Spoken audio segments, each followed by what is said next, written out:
Yo, what's going on, Minnesota Twins fans? That's right, we are back here with another Minnesota Twins discussion video. We are rocking the hat forwards today. But here's the thing.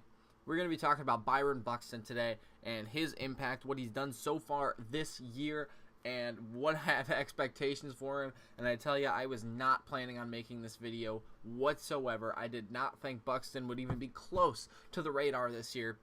And, well, I'm excited. We're going to go through his stats. We're going to talk about this year, what he's done, how he's improved, and then what my expectations are. So let's go through his stats, because this guy sucked in the previous years. He didn't suck, but he wasn't that great. I mean, he had speed, and that's about it, because this guy couldn't hit home runs. He would bunt for hits and steal some bases, but he was not... I mean, the reason he was so good was because of his speed, right? He was not hitting the ball great, but when he did get on base, he would do some damage. So that's obviously a big, important factor for Buxton in his game. Every Twins fan knows that. So let's jump into his stats. So he came into the league at 21 years old in 2015. He only played in 46 games, so, just getting a little taste of big league action. But he had 129 at-bats, 16 runs, 27 hits, 7 doubles, 1 triple, 2 home runs in his first season, 6 RBIs, 2 stolen bases. He was caught stealing twice as well, so that's kind of funny. But he batted .209, .250 on base percentage, .326 slugging, .576 OPS. So, he played 46 games. We're just going to kind of scrap that season like, hey, welcome to the majors. Let's go on. So 2016, this is about the time when the Twins were trying to figure things out because they were not very good in 2016. Here we go. So he played in 331 at-bats, 92 games, had 44 runs, 67 hits, 19 doubles, 6 triples, 10 home runs, 38 RBIs, 10 stolen bases. He was caught stealing twice again, but he had 118 strikeouts to 23 walks. That's not good. 225 average, 284 OBP, 430 slugging, 714 OPS. So again, a little bit better, but the strikeouts are way too high. Not walking enough. Because, as a baseball player, when I played baseball, I didn't strike out a lot. I was a Buxton player. I was a contact guy, a speed guy, get on base, score, right? I was not a home run hitter. I didn't hit a lot of doubles. I didn't hit a lot of triples. I was let's put the ball on the ground, run to first, beat it out, or walk, or get hit by a pitch. So that's the kind of player I like Buxton. I like him. I think I relate to him. So for him to strike out 118 times and only walk 23, that's not good, because walks lead to stolen bases, which lead to runs, and it just, if anybody has ever played the show, if you get Buxton on, he's stealing all the way to third, and then a bunt gets him in or a hit gets him in. It's like that's the kind of player I like and I want to see more of. I mean, right? It doesn't hurt to gain power, right? But if you're using your speed as your number one asset, your number one ability, what I'm saying here is, get on base. Striking out that many times is not good. When he was 23 in 2017, he was an MVP candidate. He finished 18th. I mean, whatever, but he was on the list. He was also a Gold Glove. This was, by far his best season. He had 511 at-bats, or plate appearances, 462. Let's get our numbers right here. At 140 games, played almost every game. Had 69 runs, 117 hits, 14 doubles, 6 triples, 16 home runs, 51 RBIs, 29 stolen bases, 38 walks, 150 strikeouts, 250 batting average, 314 OBP. That is a good season. That's what I like Buxton. I would like the on-base percentage a little bit higher than 314. I'd like the batting average a little bit better than 1 every 4 hits. And obviously the strikeouts is a big concern.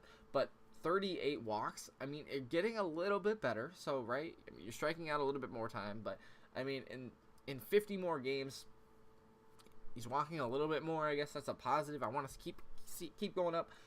But, 29 stolen bases, that's going to lead him. That's going to be among the top guys, like Jared Dyson. I don't know if he doesn't even play that much, but like Lorenzo Cain. I don't know who really steals a lot of bases, I guess, but he's up there. That's the point. The home run 16. I like that. That's a good number. And one of those was inside the park, I think, right? I think that was the year inside the park home runs. Yeah, I was there for that one. That was pretty great. against the Diamondbacks. It was a bobblehead giveaway night, so I was there. But anyways, 117 hits, 16 home runs. If he could bump a little of those numbers up just a little bit, I mean, you're looking at an MVP candidate easily, 100%, because he got speed. Get on base, steal a base every time you're on base. I mean, look at that. You're at 50 stolen bases easily. Just easily like that. On base percentage, get that up to 400. Take a couple more walks, get your batting average up to 300. You're looking at a solid MVP player. And then obviously I kind of want to just scrap last year, in 2018. He was hurt. He really didn't do much.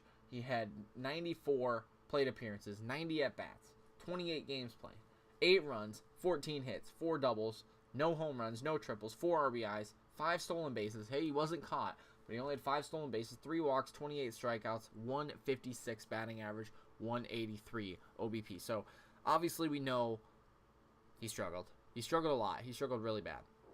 But now let's get into the expectations, because I don't want to make this video too long. So basically, to recap, scrap the first season. He was pretty good the second and third season. Fourth season got hurt. Was awful. Let's restart here. So he came into spring training, and according to the Twin Cities article, it's another Twins news source. You can go check it out. They talked with Buxton and noticed some things. 2 things that he said. He has cleared his head. He is more focused and more relaxed, and he got rid of his leg kick. So I haven't seen him bat this year. Unfortunately, I've been in class or at work. It's been a very busy week for me for midterms. But basically, I remember he had a huge leg kick. It was like a whoop and then a down. I mean, I can't really do justice with my arm there, but he was bringing his leg up and wasting time. He doesn't need to do that. I'm not saying he needs to go all arms, but get his hips involved. I'm not a batting coach or anything, but get your hips involved, get your hands through, and just poke the ball around the infield. You're going to get on base with either base hits, just little bloopers that, dribble past the second baseman or the shortstop and through the gap, or you're going to just hit little line drives right through, back up the middle, or right over the third baseman's head. Those kind of things where you just use your hips and get your hands through. I mean, every coach says it, but it works. And for a player like Buxton, he doesn't need to be swinging for the fences every time. He's going to get those opportunities. I mean, he's a major league player with, he's got 28 home runs in his career. He can swing for power, but for the most part, if he's just getting on base, that's what he needs to do. And the leg kick, getting rid of that is going to speed up his bat, speed up his hips. And, since he doesn't have to get his foot down super early, he can swing, boom, base hit up the middle. And, like I said, getting on base is his priority. So I love that. I don't know if it was his idea or if it was the minor league guys in Rochester or wherever that really focused in on, hey, get rid of your leg kick. You are not a super power hitter. If whoever it was, massive props, massive credit to them, because that is absolutely fantastic. So let's get into my expectations now. All right. He has batted. Hold on. I'm gonna redo this here. So he, in his first 2 games in spring training, if you don't know, batted 5 for 5 with 10 RBIs and 2 home runs. If that is the Buxton we're seeing, he will be an MVP. Maybe even like the Triple Crown. I don't know. Maybe not that far, but he is gonna be a solid Silver Slugger. He could be a Gold Glove. I mean, he's made for his defense and speed in the outfield. MVP, you name it, this guy could get it. And it was only the first 2 games that I'm going off of here in spring training. So again, not spring training, but 5 for 5 with, a double, 2 home runs, like 10 RBIs. If that is a consistent player, he will be in the Twins Hall of Fame in the next 10 years. Like that, obviously he's not going to stay that hot. But again, if he's hitting a home run every game, or at least getting on base, let's just say 2 of his 4 times if he bats leadoff, because that's a leadoff hitter right there. If he bats 2 for 4 every day, 500. He's not going to be that hot, but 500. He's on base 500% of the time, 550% of the time. That's crazy numbers. Those are crazy numbers. Stolen bases, hits, runs. Those win you games. That's crazy. So quickly, I'll go over the expectations. If he stays as hot as he is, or even fades off a little bit, I'm sorry, Jake Cave. I don't know what we're going to do with you, because we'll make another video on that. But I don't know if we trade him or not. I mean, he's a great bench player, but, like, if Buxton is really doing this great, I don't know what we're going to do with Cave. So, realistic expectations, probably about 100 games, 125 games, just depending on how they want to flip with Cave. But if he stays this hot, he could play more. So I'll go 100, 125 games. At bats up towards the 500s.